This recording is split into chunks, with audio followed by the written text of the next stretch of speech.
Hello everyone, very welcome to our channel GSY Diwakar and this is Satyam Parmar. स्वागत है आप सभी का आपके अपने यूट्यूब चैनल GSY दिवाकर पर। तो यहाँ पे अपन लोग असिस्टेंट प्रोफेसर की जो परीक्षा हुई थी और उसमें जो आपका सामान्य अध्ययन से संबंधित क्वेश्चन पूछे जाते हैं उनको आज यहाँ पे देखने वाले हैं। और यहाँ पे आपको क्वेश्चन के आंसर साथ में ही दिखाए जाएंगे, क्योंकि अपन लोग को एक ओवरव्यू लेके चल रहे हैं कि किस तरीके से आप लोगों से क्वेश्चन पूछे जाते हैं और उनके आंसर क्या होते हैं, तो वो आपको यहीं पे आपको दिख जाएंगे। ठीक है, तो चलिए शुरू करते हैं आज का अपना ये शानदार सा सेशन। और आप लोग चैनल पर अगर नए हैं तो इसको सब्सक्राइब एंड शेयर कर लीजिएगा। अगर आंसर शो भी हो रहे हैं तो भी कोई दिक्कत नहीं है, आप लोग सिर्फ क्वेश्चन देखिए किस तरीके के क्वेश्चन सामान्य अध्ययन से पूछे जाते हैं। ठीक है, तो यहाँ पे फर्स्ट क्वेश्चन आप लोगों से पूछा जाता है कि प्राचीन भारत में विवाह के कितने प्रकार थे। 10 प्रकार थे, 8 प्रकार थे, 6 प्रकार थे या फिर 12 प्रकार थे। तो यहाँ पे आपका जो आंसर सही हो जाएगा, प्राचीन भारत में विवाह के कितने प्रकार थे, तो 8 प्रकार थे। कौन कौन से विवाह थे वो यहाँ पे आप लोग देख लो। तो यहाँ पे जो 8 विवाह थे उनमें आपका ब्रह्म विवाह, दैव विवाह, आर्ष विवाह, प्रजापत्य विवाह, गंधर्व विवाह, असुर विवाह, राक्षस विवाह और पैशाच विवाह, इस तरीके से आपके कितने प्रकार थे, 8 प्रकार थे। तो आंसर आप लोगों का बी करेक्ट हो जाएगा। यहाँ पे और भी कुछ दिया गया है तो वो आप लोग देख लीजिए कि उपर्युक्त जो 8 विवाह दिए गए हैं, 8 प्रकारों में से जो प्रथम 4 प्रकार के विवाह हैं, जैसे आपका जो ब्रह्म विवाह, दैव विवाह, आर्ष और प्रजापत्य, ये विवाह जो होते हैं वो उत्तम कोटि के माने जाते हैं। और जो शेष 4 प्रकार जैसे आपका गंधर्व विवाह, असुर विवाह, राक्षस विवाह और पैशाच विवाह, ये निम्न कोटि के विवाह माने जाते हैं, जो कि निंदनीय होते हैं। यानी कि इन विवाह को करना तो आप लोगों को क्या होगा, तुच्छ लोग आपको समझा जाएगा। इस तरीके से निम्न प्रकार के आप लोग समझ गए और उच्च कोटि के भी। ठीक है, जो UPSC है इसने अपनी जो प्रारंभिक उत्तर कुंजी में इस प्रश्न का उत्तर क्या माना था, सी माना था, लेकिन आपका सही आंसर क्या होगा, बी होगा। 8 प्रकार के विवाह होते हैं तो वो आप लोग याद रखिएगा। आगे बढ़िए, नेक्स्ट क्वेश्चन यहाँ पे दिया गया है, किस भारतीय राष्ट्रवादी नेता ने दांडी मार्च की तुलना नेपोलियन की पेरिस यात्रा से की थी। लाला लाजपत राय ने, JL नेहरू ने, अबुल कलाम आज़ाद ने या फिर सुभाष चंद्र बोस ने। किसने की थी दांडी मार्च की तुलना, जो की थी पेरिस यात्रा से की थी। तो यहाँ पे आपका आंसर करेक्ट हो जाएगा सुभाष चंद्र बोस ने। ठीक है, डी ऑप्शन करेक्ट हो जाएगा। तो ये आपको थोड़ा सा यहाँ पे दिया गया है, इसको पढ़ लीजिए। महात्मा गांधी ने 12 मार्च 1930 को अपना प्रसिद्ध दांडी मार्च शुरू किया था और उन्होंने क्या किया, साबरमती आश्रम जो आपका अहमदाबाद में है, इससे चुने हुए साथियों के साथ में सत्याग्रह के लिए कूच किया। और 24 दिनों की लंबी यात्रा के बाद में उन्होंने 6 अप्रैल 1930 को दांडी में सांकेतिक रूप से नमक कानून को भंग किया और इस प्रकार नमक कानून तोड़कर उन्होंने औपचारिक रूप से सविनय अवज्ञा आंदोलन का शुभारंभ किया। तो आप लोगों से एक क्वेश्चन यहाँ से भी पूछा जाता है कि सविनय अवज्ञा आंदोलन कैसे शुरू हुआ और कब शुरू हुआ, तो वो आप लोग याद रखेंगे। नमक कानून तोड़ा, उसके बाद में सविनय अवज्ञा आंदोलन का शुभारंभ हुआ। और सुभाष चंद्र बोस ने जो गांधी जी का ये अभियान चला था, इसकी तुलना की थी नेपोलियन के एल्वा से पेरिस की ओर किए जाने वाले जो अभियान था उससे इसकी तुलना की थी। ठीक है, चलो नेक्स्ट क्वेश्चन, निम्नांकित में से कौन तत्व मोनाजाइट रेत में पाया जाता है। प्राकृतिक तेल, यूरेनियम, थोरियम या फिर कोयला। तो यहाँ पे जो मोनाजाइट रेत है इसमें पाया जाने वाला जो तत्व है वो कौन सा होगा, तो इसमें आप लोगों का आंसर हो जाएगा थोरियम। सी आंसर करेक्ट हो जाएगा। ठीक है, चलो इसकी व्याख्या देख लेते हैं। जो मोनाजाइट रेत है इसमें थोरियम में, मोनाजाइट रेत में क्या पाया जाता है, थोरियम पाया जाता है। मोनाजाइट एक लाल भूरे रंग का फॉस्फेट खनिज होता है और मोनाजाइट रेत में थोरियम के साथ साथ लैंथम और सीरियम भी पाया जाता है। भारत में केरल के तटीय क्षेत्रों में बड़ी मात्रा में मोनाजाइट के भंडार पाए जाते हैं, तो ये आप लोग याद रखिएगा। ठीक है, चलो आगे बढ़िए।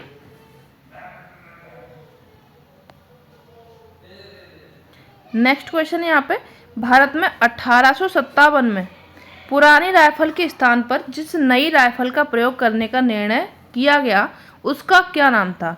ब्राउन बेन या फिर ब्राउन ब्राइट, एनफील्ड राइफल या फिर brown Ben and brown white, दोनों नाम थे। तो ये आप लोगों को बताना है क्या नाम था उस राइफल का। तो इसमें आपका आंसर करेक्ट हो जाएगा, इस राइफल का नाम क्या था, एनफील्ड राइफल था। सी ऑप्शन करेक्ट हो जाएगा। इसकी व्याख्या अपन लोग जान लेते हैं। तो 1857 में सरकार ने पुराने लोहे वाली जो बंदूक थी ब्राउन बेस के स्थान पर नई एनफील्ड राइफल के प्रयोग का निर्णय लिया और इसका प्रशिक्षण जो दमदम, अंबाला और सियालकोट में दिया गया था। ठीक है, यानी कि सियालकोट में दिया जाना था। और ये जो नई राइफल थी इसमें कारतूस के ऊपरी भाग को मुंह से खोलना पड़ता था, यानी मुंह से उसको काटना पड़ता था। और जो बंगाल सेना में ये अफवाह फैल गई कि जो चर्बी वाले कारतूस में गाय और सूअर की चर्बी है। तो जैसे अपन इंडिया के लोग हैं तो उस टाइम पे, अब तो बहुत ज़्यादा चेंज हो गया है, उस टाइम पे ये जो चर्बी मतलब जो मांस वगैरह होते थे उनसे जो इंडियन लोग थे काफ़ी ज़्यादा दूर रहते थे। ठीक है, तो जो सैनिक अधिकारियों ने इस अफवाह की जांच किए बिना तुरंत इसका खंडन कर दिया, किंतु सैनिकों को विश्वास हो गया कि चर्बी वाले जो कारतूस हैं उनका प्रयोग उनके धर्म को भ्रष्ट करने का एक निश्चित प्रयत्न है। और ये जो घटना थी 1857 के विरोध का जो तत्कालिक कारण था, जो मेन कारण था वो उसका यही था कि जो चर्बी वाले कारतूस थे उनका विरोध किया गया। आगे बढ़िए, नेक्स्ट है किस शासक के शासनकाल में राग दर्पण का फारसी में अनुवाद किया गया? अलाउद्दीन खिलजी के में, फिरोज शाह तुगलक के में, अकबर के में या फिर जहांगीर के में? राग दर्पण का फारसी अनुवाद किसके शासनकाल में हुआ? तो वो आप लोग का आंसर करेक्ट हो जाएगा यहाँ पे, फिरोज शाह तुगलक के शासनकाल में राग दर्पण का क्या हुआ? फारसी अनुवाद हुआ। ठीक है, तो यहाँ पे आप इसका भी व्याख्या देख लीजिए। फिरोज शाह तुगलक के शासनकाल में राग दर्पण का फारसी अनुवाद फकीरुल्लाह द्वारा किया गया और राग दर्पण का मूल नाम जो था मानकुतहुल था। ठीक है, और जिसका संकलन ग्वालियर के राजा मानसिंह तोमर ने किया। और ये जो पुस्तक है उस काल के संगीत विद्या के विविध आयामों पर प्रकाश डालती है, जो उस टाइम पर संगीत गाया जाता था। ठीक है, आगे बढ़िए। नेक्स्ट है यहाँ पे ब्रिटिश शासनकाल में किसने 2 खंडों वॉल्यूम में दी इकोनॉमिक हिस्ट्री इंडिया लिखी थी? यानी कि 2 खंडों में ये जो बुक है ये लिखी गई थी किसके शासनकाल में? रोमेश चंद्र दत्त के शासनकाल में, दादा भाई नौरोजी के में, बाल गंगाधर तिलक के में या फिर गोपाल कृष्ण गोखले के शासनकाल में? तो यहाँ पे आप लोगों का आंसर करेक्ट हो जाएगा। ये जो इकोनॉमिक हिस्ट्री इंडिया है किसकी शासनकाल में लिखी गई? तो आप आंसर याद रखेंगे, रोमेश चंद्र दत्त के शासनकाल में ये पुस्तक लिखी गई। ठीक है, और यहाँ पे ब्रिटिश शासनकाल के दौरान the economic history of India नामक पुस्तक जो है रोमेश चंद्र दत्त के द्वारा लिखी गई और बाल गंगाधर तिलक ने, गीता रेस से दादा भाई नौरोजी ने poverty and un British rule in India ये पुस्तक लिखी। तीनों पुस्तकों के नाम इंपॉर्टेंट है, आप लोग याद रखिएगा। आगे बढ़िए, तो नेक्स्ट आ गया आपका पॉलिटी से संबंधित क्वेश्चन। संविधान के किस भाग में निर्वाचन से संबंधित प्रावधान समाविष्ट किए गए हैं? भाग 4 में, भाग 8 में या फिर भाग 9 में या फिर भाग 15 में? इसमें किए गए हैं निर्वाचन से संबंधित, तो इसमें आप लोगों का आंसर करेक्ट हो जाएगा। जो निर्वाचन से संबंधित प्रावधान हैं वो भाग 15 में दिए गए हैं। डी ऑप्शन आप लोगों का करेक्ट हो जाएगा। इसकी व्याख्या देख लीजिए, यानी कि जो संविधान का भाग 15 है इसके तहत अनुच्छेद याद रखिएगा 324 से लेकर के 329 तक निर्वाचन से संबंधित प्रावधान दिए गए हैं। और भाग 4 में राज्य के नीति निर्देशक तत्व दिए गए हैं, भाग 8 में संघ राज्य क्षेत्र तथा भाग 9 में दिए गए पंचायती राज का वर्णन किया गया है। ठीक है, सभी को याद रखिएगा, सब इम्पोर्टेंट है। नेक्स्ट क्वेश्चन है, भारत में कब प्रथम ग्रामीण बैंक अस्तित्व में आया?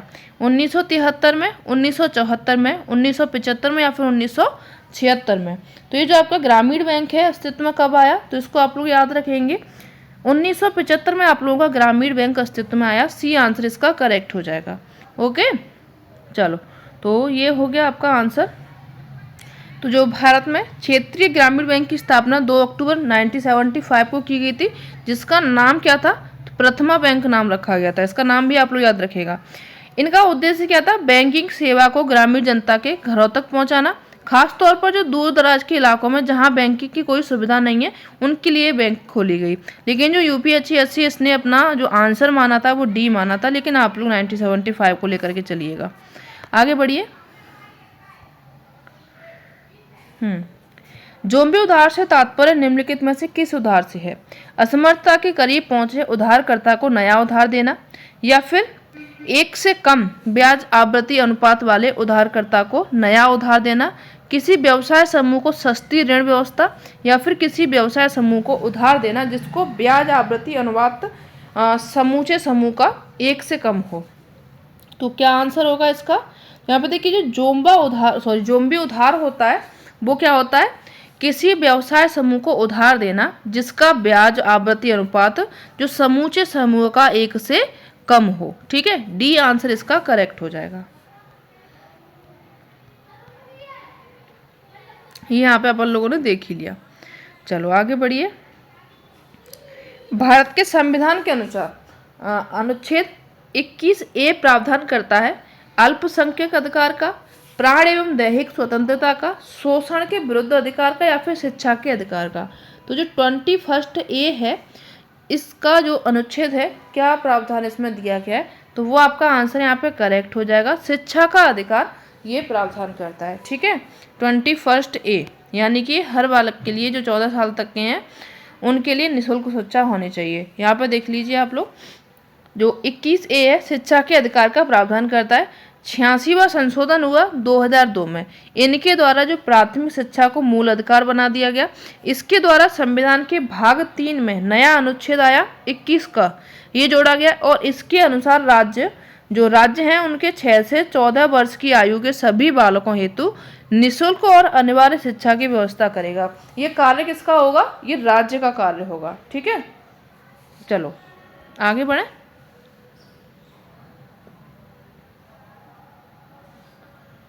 नेक्स्ट आप लोगों का सूची 1 को सूची 2 से सुमेलित करना है, सही उत्तर का चयन करना है। सूची 1 में व्यक्ति दिए गए हैं, सूची 2 में आपके क्षेत्र एवं उनके संस्था दिए गए हैं। जगजीत पावड़िया, डॉक्टर पैट्रिक आमोद, कल्पना कोचर और आइजैक हर्जोग किससे संबंधित है ये आप लोगों को बताना है। तो यहाँ पे आप लोग आंसर याद रखेंगे, जो जगदीत पवाडिया थे ये आपके अंतर्राष्ट्रीय नारकोटिक्स कंट्रोल बोर्ड्स के, यानी कि ये का हो जाएगा 4।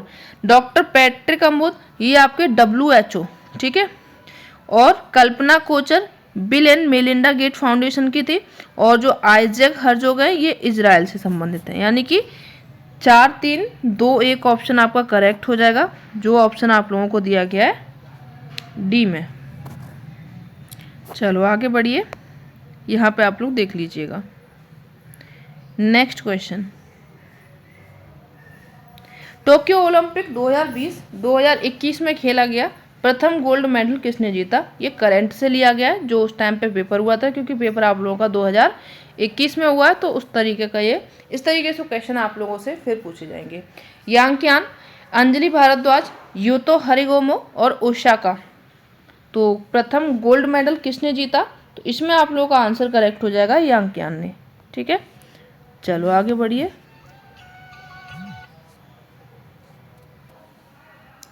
नेक्स्ट क्वेश्चन फिर से करंट से, निम्नलिखित देशों में से मई 2021 में किसने चाइना 70+1 संघ से अपने को अलग कर लिया था? आर्मेनिया ने, ब्राजील को, या फिर लिथुआनिया ने, क्रोएशिया ने? तो यहाँ पे आप लोग का आंसर करेक्ट हो जाएगा, एक मिनट, हाँ, यहाँ पे आपका आंसर करेक्ट हो जाएगा क्या? लिथुआनिया, सी ऑप्शन इसका सही हो जाएगा। ठीक है,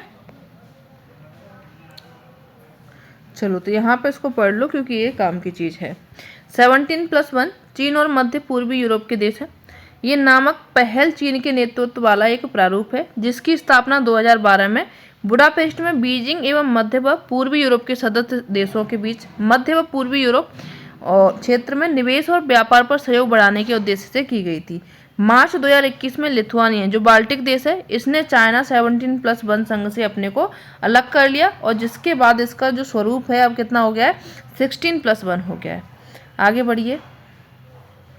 पराक्रम दिवस निम्नलिखित में से किस महत्वपूर्ण व्यक्ति के जन्म दिवस के उपलक्ष्य में मनाया जाता है? APJ अब्दुल कलाम के, सुभाष चंद्र बोस के, अटल बिहारी वाजपेयी के, या फिर इंदिरा गांधी के? तो इसमें आप लोग याद रखेंगे किसको? तो जो आप लोगों का पराक्रम दिवस है किसके उपलक्ष्य में मनाया जाता है? सुभाष चंद्र बोस के उपलक्ष्य में ये मनाया जाता है। बी ऑप्शन इसका करेक्ट हो जाएगा। ठीक है, यहाँ पे पढ़ लीजिए। केंद्रीय संस्कृति मंत्रालय ने सुभाष चंद्र बोस के जन्म दिवस यानी कि 23 जनवरी को पराक्रम दिवस के रूप में मनाए जाने की घोषणा की है। नेताजी का जन्म कब है? 23 जनवरी 1897 को कटक यानी कि वर्तमान उड़ीसा में हुआ था। आगे बढ़िए। उत्तर प्रदेश में शबरी संकल्प योजना निम्न में से किस लक्ष्य के साथ शुरू की गई है? कुपोषण समाप्त करने हेतु, निर्धन परिवारों की बेटियों के विवाह हेतु, परित्यक्त महिलाओं के शरण हेतु, या फिर स्नातक तक बालिकाओं की शिक्षा हेतु। तो जो आपकी शबरी संकल्प योजना है किसके लिए शुरू की गई है या फिर किस लक्ष्य के लिए शुरू की गई है? तो यहाँ पे आप लोग याद रखेंगे कुपोषण समाप्त करने हेतु ये शबरी संकल्प योजना शुरू की गई है। कब शुरू की गई? तो वो आप लोग याद रखेंगे वर्ष 2017 में कुपोषण को दूर करने हेतु उत्तर प्रदेश सरकार ने शबरी संकल्प अभियान की शुरुआत की और ये जो योजना है प्रारंभ में उत्तर प्रदेश के 39 जिलों में शुरू की गई है। ठीक है, और इस योजना के तहत राशि का सीधा जो हस्तांतरण होगा लाभार्थी के खाते में किया जाएगा। आगे बढ़िए। चिंतन शिक्षण है समस्या केंद्रित, अभ्यास केंद्रित, साहचर्य बनाना या फिर विचारों का पुनरुत्पादन करना। तो क्या है चिंतन? तो इसमें आप लोग याद रखेंगे जो चिंतन शिक्षण कैसा है, ये समस्या केंद्रित है। ए ऑप्शन करेक्ट हो जाएगा। यहाँ पे दिया गया इसकी व्याख्या, ये भी पढ़ लीजिए। चिंतन स्तर शिक्षण में शिक्षक अपने छात्रों में चिंतन, तर्क एवं कल्पना शक्ति को बढ़ाता है ताकि छात्र स्मृति और बौद्धिक स्तर के माध्यम से अपनी समस्याओं का समाधान कर सकें।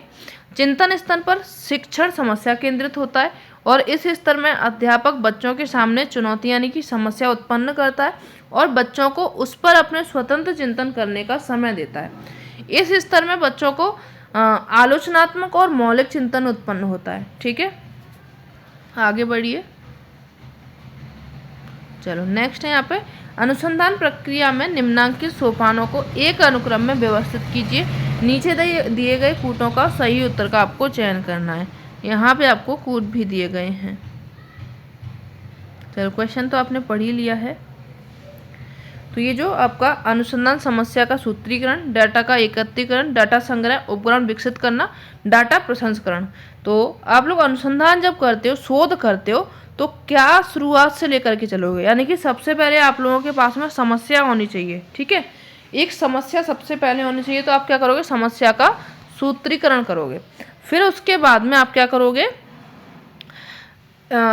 यहाँ पे आपकी अभिकल्पना तैयार करना तो है नहीं है, यानी कि उसको छोड़ेंगे। फिर आप क्या करेंगे, डेटा विकसित करेंगे, यानी डेटा संग्रह उपकरण जो विकसित करेंगे। तो एक के बाद में आपका थर्ड आ जाएगा। फिर डेटा एकत्रीकरण करेंगे, डेटा इकट्ठा करेंगे, फिर उसका प्रसंस्करण व विश्लेषण करेंगे। इस हिसाब से आप लोगों का डी ऑप्शन करेक्ट हो जाएगा। लेकिन यहाँ पे और भी अपन लोग साझा करते हैं जब शोध करते हैं, तो वो आप लोगों को यहाँ पे दिए गए हैं। देखो किस तरीके से शोध के 8 सोपान होते हैं।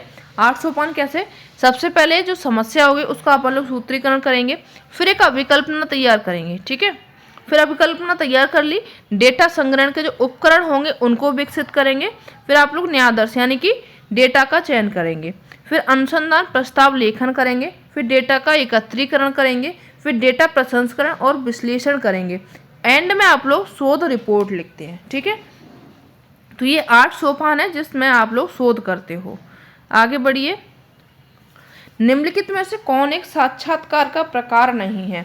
अर्ध संरचित, विशेष, संरचित या फिर असंरचित। तो यहाँ पे जो साक्षात्कार का प्रकार नहीं है वो आप लोगों को बताना है। तो आपका आंसर करेक्ट हो जाएगा।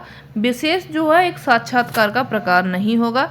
बाकी के ये तीनों जो टाइप दिए गए हैं वो साक्षात्कार के हैं। यहाँ पे देख लीजिए, सामान्यतः 2 या 2 से अधिक व्यक्तियों के द्वारा किसी विशेष उद्देश्य के आमने सामने की गई जो बातचीत होती है उसको अपन लोग साक्षात्कार कहते हैं।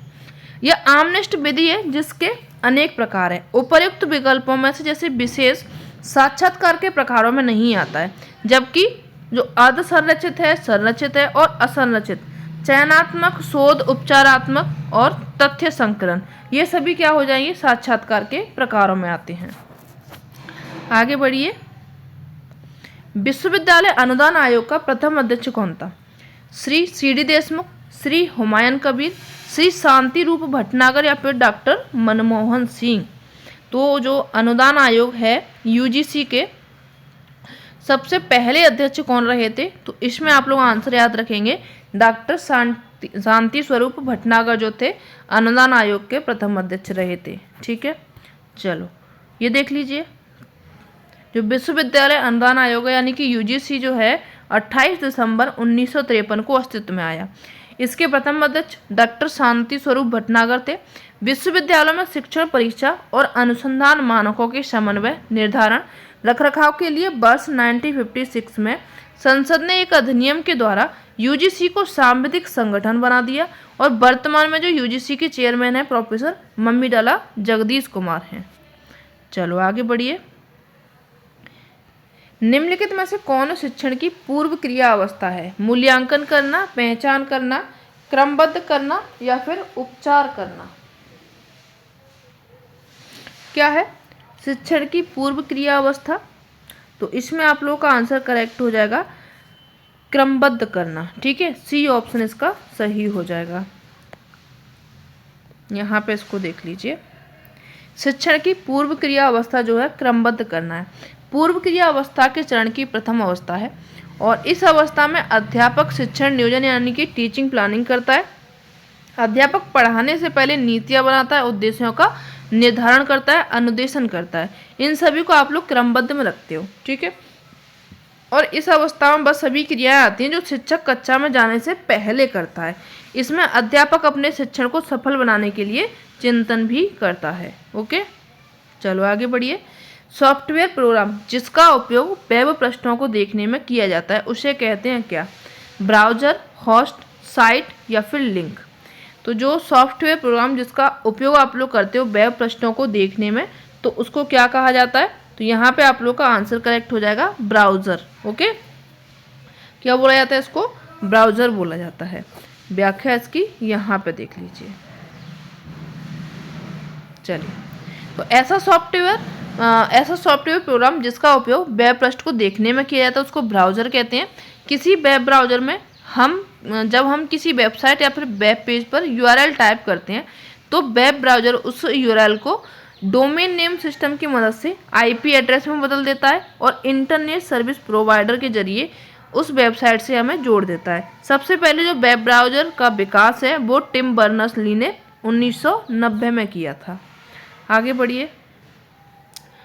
कंप्यूटर के संदर्भ में जीपीयू का अर्थ होता है graphics packing unit, journal purpose unit, grid processing unit या फिर ग्राफिक्स प्रोसेसिंग यूनिट।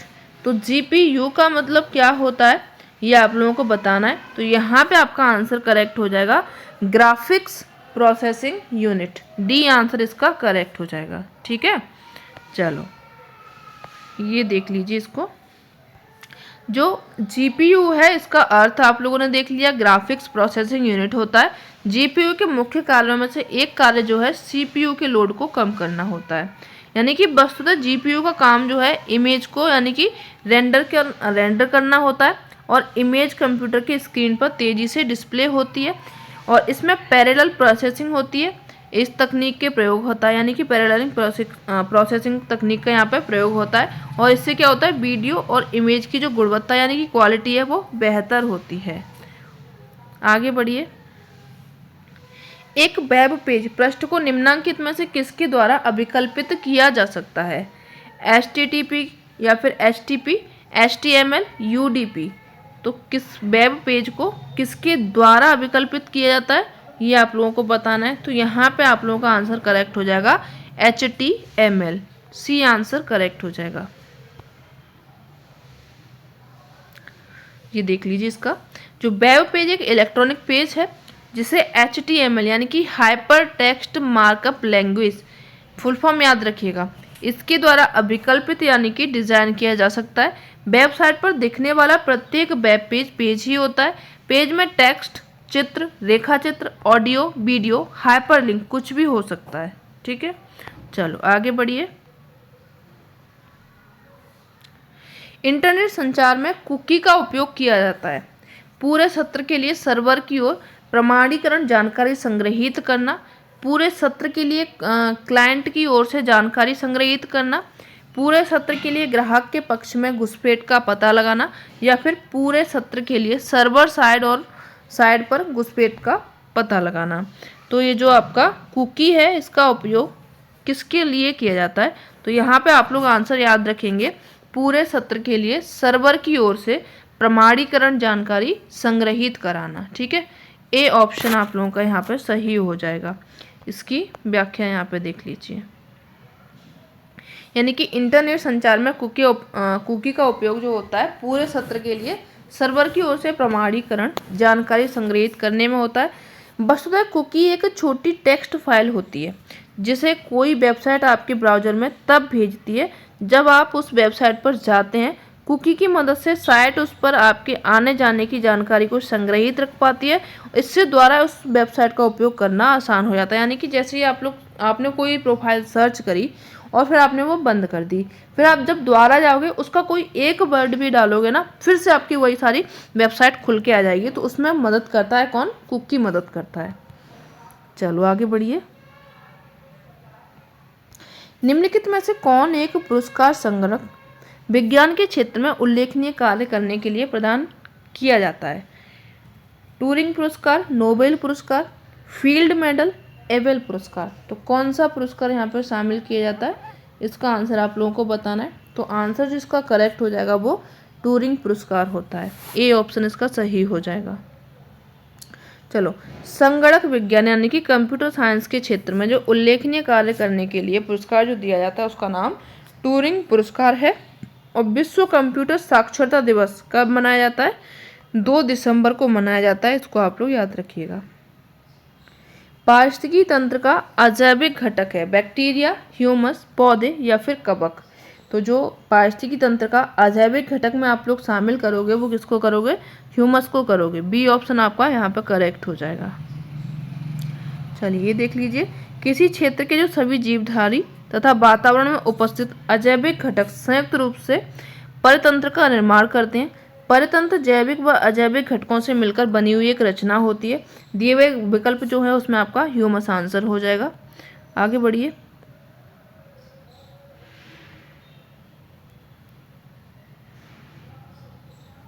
चलो, निम्नलिखित कथनों में से इको मार्क से संबंधित है? BIS द्वारा दिया गया है या फिर पर्यावरण के अनुकूल दिया गया उत्पाद है? यह योजना 2000 में प्रारंभ की गई थी। नीचे कूट दिए गए हैं, कौन कौन से सही हैं ये आप लोगों को बताना है। चलिए, तो यहाँ पे जो इको मार्क है इससे संबंधित है या है? तो ये BIS के द्वारा दिया गया है, ये आपका सही हो जाएगा।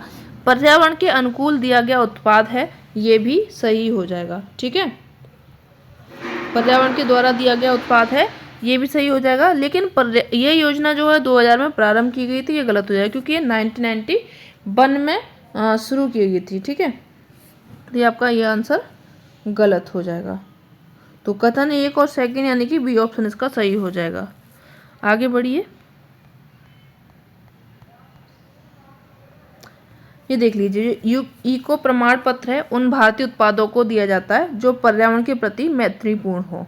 यह प्रमाण पत्र ब्यूरो ऑफ इंडियन स्टैंडर्ड यानी कि BIS के द्वारा वर्ष 1991 से दिया जा रहा है। तो आपका जो कथन थर्ड वाला है वो गलत हो जाएगा। आगे बढ़िए। 1972 में मानव पर्यावरण पर आयोजित स्टॉकहोम कॉन्फ्रेंस में कितने सिद्धांतों का सूत्रीकरण किया गया? 22 का, 23 का, 25 का या फिर 26 का? तो यहाँ पे कितने सिद्धांत का सूत्रीकरण किया गया? तो इसमें आप लोग याद रखेंगे 26 सिद्धांतों का सूत्रीकरण किया गया था। इसकी व्याख्या देख लीजिए। 1972 में मानव पर्यावरण पर आयोजित स्टॉकहोम सम्मेलन में जो पारित कानून है स्टॉकहोम घोषणा पत्र 1972 के नाम से प्रसिद्ध है। इस घोषणा पत्र में 26 सिद्धांतों को स्वीकार किया गया और इस सम्मेलन का जो प्रमुख उद्देश्य था अंतर्राष्ट्रीय स्तर पर मानवीय पर्यावरण के संरक्षण तथा सुधार के द्वारा विश्वव्यापी समस्या का निदान करना। पर्यावरण संरक्षण के संबंध में अंतर्राष्ट्रीय स्तर का ये पहला प्रयास था और इस सम्मेलन में 114 देशों ने पहली बार एक ही पृथ्वी का एक सिद्धांत स्वीकार किया गया था। ठीक है, काफ़ी बड़ा था। आगे बढ़िए। ग्रीन हाउस इफेक्ट मुख्य रूप से किसके कारण उत्पन्न होता है? मीथेन से, एथिलीन से, कार्बन डाइऑक्साइड से या फिर नाइट्रोजन डाइऑक्साइड से? तो ये जो आपका ग्रीन हाउस इफेक्ट है मुख्य रूप से किससे उत्पन्न होता है ये आपसे पूछा गया है। तो यहाँ पे आपका आंसर काफ़ी इजी है, कार्बन डाइऑक्साइड से ये उत्पन्न होता है। सी आंसर इसका करेक्ट हो जाएगा। ठीक है, चलो ये देख लीजिए। ग्रीन हाउस प्रभाव एक प्राकृतिक प्रक्रिया है जिसके द्वारा किसी ग्रह या उपग्रह के वातावरण में मौजूद कुछ गैसें उस ग्रह या फिर उपग्रह के वातावरण के ताप को अपेक्षाकृत अधिक बढ़ाने में मदद करती हैं। विश्वव्यापी ताप वृद्धि के पीछे जो मुख्य कारण बना हुआ है वो क्या है? कार्बन डाइऑक्साइड गैस है, जो कि एक ग्रीन हाउस गैस है। आगे बढ़िए। पृथ्वी तल के नीचे पिघली चट्टान को कहते हैं फेकोलिथ, मैग्मा, लेकोलिथ या फिर लावा। तो जो पृथ्वी के नीचे पिघली हुई चट्टान होती है उसको आप लोग जानते हैं मैग्मा के नाम से। बी आंसर करेक्ट हो जाएगा। ओके, चलिए तो यहाँ पे देख लीजिए, जो ज्वालामुखी उद्गार के समय भूगर्भ में स्थित जो तरल पदार्थ होता है उसको मैग्मा कहते हैं, और जो मैग्मा होता है जब धरातल के ऊपर में आता है तो उसको क्या नाम दिया जाता है? लावा कहा जाता है। दोनों नामों को आप लोग याद रखिएगा, थोड़ा सा इसमें अंतर है।